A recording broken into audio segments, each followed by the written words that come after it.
പഹൽഗാം ഭീകരാക്രമണത്തിനു ശേഷം ഐക്യരാഷ്ട്രസഭയുടെ സുരക്ഷാ കൗൺസിൽ പാകിസ്ഥാനെ പേരെടുത്തു പറയാതെ തന്നെ ഭീകരാക്രമണത്തെയും അത് നടപ്പിലാക്കിയവരെയും നിന്ദിക്കുക മാത്രമാണ് ചെയ്തത്.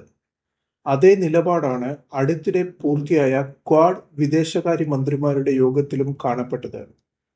ക്വാഡ് അംഗരാജ്യങ്ങൾ ആസ്ട്രേലിയ, ജപ്പാൻ, ഇന്ത്യ, അമേരിക്ക എന്നിവരാണ്.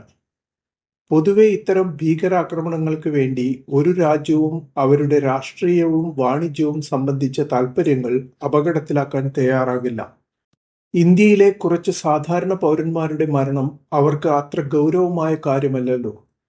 അതുകൊണ്ട് തന്നെ ഭീകരന്മാരെയും അവരുടെ ഉത്ഭവ രാജ്യങ്ങളെയും ഭീകരരെ സഹായിക്കുന്നവരെയും നേരിടാനും ഭാരതീയരുടെ സംരക്ഷണത്തിനും വേണ്ടി നമ്മുടെ രാജ്യം എപ്പോഴും സജ്ജമായിരിക്കേണ്ടതുണ്ട്. ഇത്തരം പോരാട്ടം ഭീകരാക്രമണങ്ങൾക്ക് ശേഷം നടത്തുന്ന സൈനിക പ്രതികരണങ്ങളിലേക്ക് മാത്രം പരിമിതപ്പെടുത്തരുത്.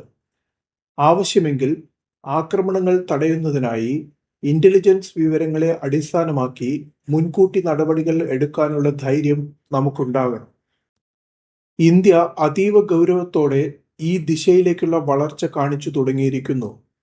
ഉദാഹരണമായി ഇൻഡസ് ജല ഉടമ്പടി നിർത്തിവെച്ചത്. ദേശീയ സുരക്ഷയും ഇന്ത്യക്കാരുടെ സുരക്ഷയും എല്ലാ പൗരന്മാരും ഏറ്റവും പ്രധാനമാക്കേണ്ട വിഷയങ്ങളാണ്.